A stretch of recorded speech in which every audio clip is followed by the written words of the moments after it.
Corey in putting this together. I'd like everyone to give them a round of applause.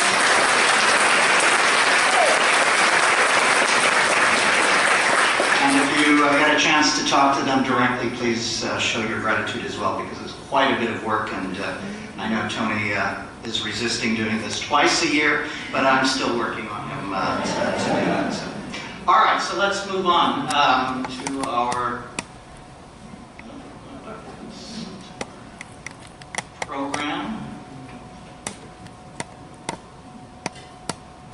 All right, so the theme for this workshop is hot topics, or as it is stated these days, fake news. And so as we go through the day, you'll see this theme coming up over and over. And because of the format of these meetings, they've been successful. And the format has been short facts and then a lot of questions and answers. And so we're going to follow that same format today. So we'll have about 5 to 10 minute short presentations on a subject, and I'll give you the names of the subjects in a few minutes. So then every approximately 30 minutes, we'll have questions after the short facts. And the topics are going to be primarily regarding Parkinson's disease, but we're going to talk about all of the movement disorders at some point: essential tremor, dystonia, Huntington's disease, and your questions can be about any of those topics. So the question and answer sessions will last about 20 to 25 minutes, and they're going to be from you, as well as panel members amongst themselves. So the panel should be prepared for any questions that I may wish to direct to them, either in the middle of my presentation or from the audience. And it can be on any related topic. The only nuance is that if your question relates to a topic that I'm going to cover in depth in the short fun facts, I'm going to defer the question to that, because we will probably cover the answer in that presentation. But other than that, all things are on the table. All right, so these are the topics, and so you may want to time your bathroom break regarding during the time of a topic that may not interest you as much as some of the others. I would say all of them are interesting, but some may be less interesting to you. So we're going to talk about Parkinson's 101, just a brief overview to make sure everybody is at the same level as we go forward. The second major topic is going to be goals and types of treatment for Parkinson's disease. We're going to talk a bit about levodopa. Where is the pendulum? Early administration of the drug, wait for later. This is oftentimes a question and guides treatment down the line. Then one of my favorite sections today is the doctor, what about? And then there's always some sort of question thereafter, whether it's about marijuana, about stem cells, about all kinds of things. We're going to talk about some of those questions you've asked. And then if we have time, and hopefully we will, the last section will be what in the pipeline for all movement disorders excites me the most and other panel members. So hopefully we'll be able to get through the entire day, but we'll see how things go. All right, so let's move on. So we'll start with Parkinson's 101. And it's important for us to recognize that what is called Parkinson's disease is something that has been described for a long period of time. And it was in the 1500s that Leonardo da Vinci first described perhaps the disorder, in that he described a paralytic condition, so a condition that was slow, not necessarily paralyzed, but slow, along with trembling of the hands. But it wasn't until 1817 that the disorder as we know it was described by an individual by the name of James Parkinson, who published the first thorough account of the disease. And we use that term quite often, but we really don't ever talk about the man that the disorder is named after. And he really had 3 passions, and I've listed these here. And it's important to recognize that the medicine part was really only one component. His primary passion was politics, and he actually was a political activist and was investigated in regards to a plot to assassinate King George III. So he stirred things up even in the 1800s. His second passion, and some scholars would suggest he would have been wanted to be known for this one more than Parkinson's disease, is that he wrote the first English paper on fossils, and actually has some fossils named after him, including Parkinsonii parkinsonii, which is a fossil named after him.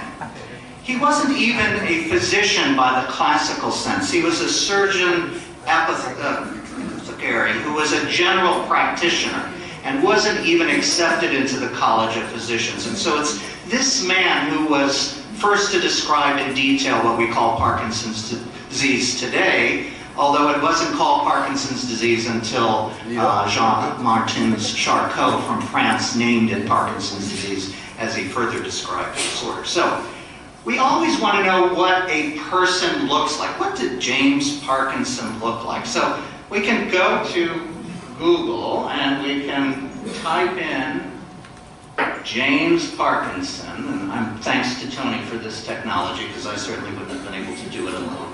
And what do we find? We see this picture come up. And so we assume that it's right? It's the internet, it's Google. Can't be wrong, right? So it says James Parkinson, and this is the picture of who we generally attribute the disease to. But in fact, this was James Q10 Parkinson, who ran a lighthouse in Tasmania, Australia, and died there guiding ships to the coast. So, well, what about the next picture that we see? Well, here's the other picture that comes up when you do a search. And this must be him. It can't be wrong, right? Well, no, this is actually William James, the brother of the famous author Henry James. And so my point is that everything that you find on the internet cannot be always trusted. And so while we encourage you to bring these things to us in the office, please know that we're going to have to temper some excitement, perhaps, based on the internet search that was done. And so this is the theme for today, fake news versus hot topics, our first instance of fake news today. So, all right. So what is Parkinson's disease? Parkinson's disease is a neurodegenerative disorder. It affects approximately 1 million people worldwide. It's the second most common neurodegenerative disorder after Alzheimer's disease. And probably 2,000 individuals in San Antonio have the disease, 1 million in the United States, correct myself, 6 million worldwide. And it's primarily related to the loss of certain dopamine-producing cells. And we can see these cells on pictures of the brain. This affects the substantia nigra. You can see that in the middle of the diagram there, underneath the striatum. And it's a small group of dopamine-producing cells that are lost in this area that are primarily associated with the motor symptoms of the disease. And this occurs in the midbrain here, a bigger picture of the brainstem. And when we look at the cells of that area, we see what is classically called a Lewy body. It's an inclusion of substance within the neurons, particularly in this area, although it can be found in other parts of the brain.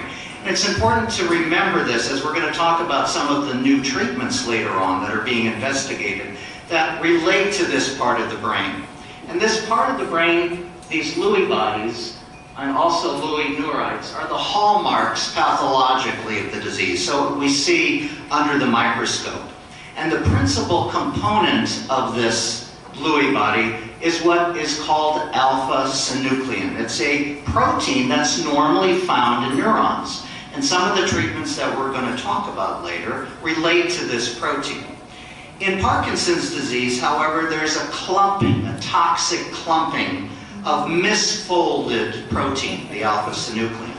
And mutations in the gene that produce this protein produce a certain form of Parkinson's, some of the inherited forms of Parkinson's. This is rare, since most Parkinson's disease is believed to be sporadic, and about 15% of cases are due to a known genetic mutation. And so, important to remember that as we talk about treatments in the future of the lecture today. All right, so how do we make a diagnosis? It's based on history and examination, still to this date. And the examination looks for 4 cardinal motor symptoms. Tremor, or shaking, and that is predominantly present when that part of the body is at rest. So this could be in the hand, it could be the jaw, could be in the foot or the leg, but it's predominantly present when that part of the body is resting. The second feature is rigidity. This is a stiffness, an increased resistance to passive movement that your doctor will feel on the exam, either by moving your arm, your neck, or your legs. The third feature is bradykinesia, or slowness of movement. And this can affect any skeletal muscle. So the face, so there can be decreased facial expression. The vocal muscles, soft speech, movement of the arm or legs. And this is the classical sign that is typically associated with Parkinson's disease. The fourth feature is postural reflex impairment, or balance problems and falls. And so to make a diagnosis of Parkinson's disease, we need to have 2 of these 4 cardinal features, as long as one of the 2 is either tremor at rest or bradykinesia, the slowness of movement. As long as one of those 2 are present and we have 2 of the 4, that's how the diagnosis is made. In addition, we look for a favorable response to the medication Levodopa, and we're going to talk more about that as I promised in a previous slide.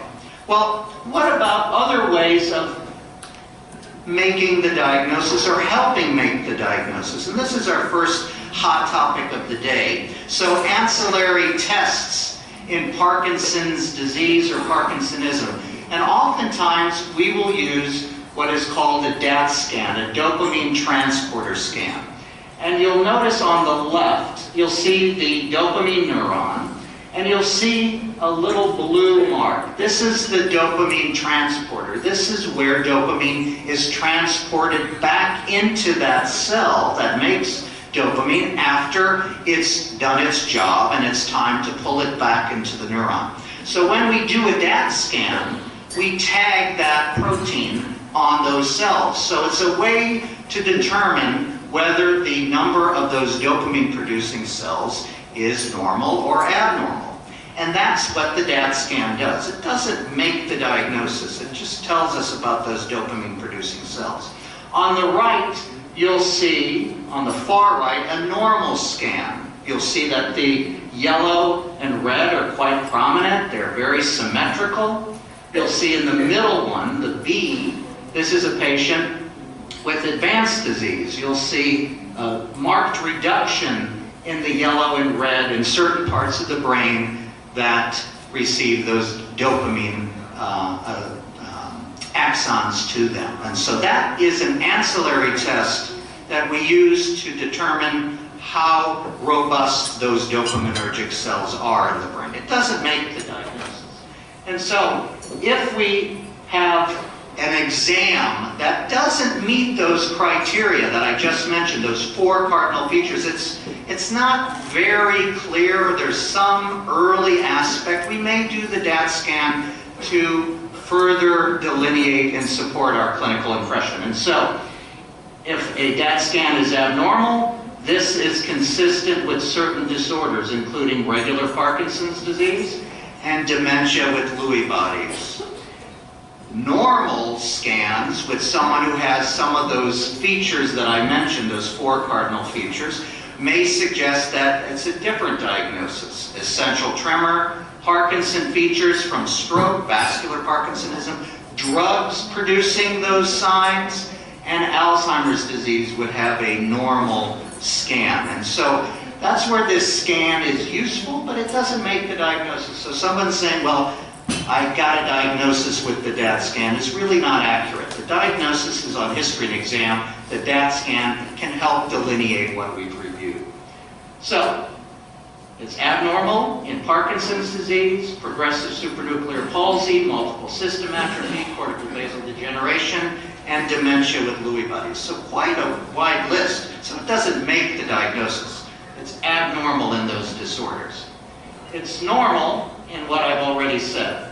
Essential tremor, drug-induced Parkinsonism, and I've listed some of the most common drugs that we see causing the signs and symptoms of Parkinson's disease. And then Parkinsonism related to strokes. What it can't do is it can't do the two things listed on this slide. It can't screen individuals to determine whether they're going to develop Parkinson's disease.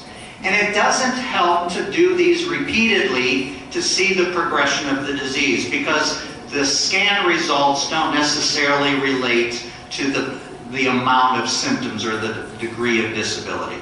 So there's hot topics here, but also fake news.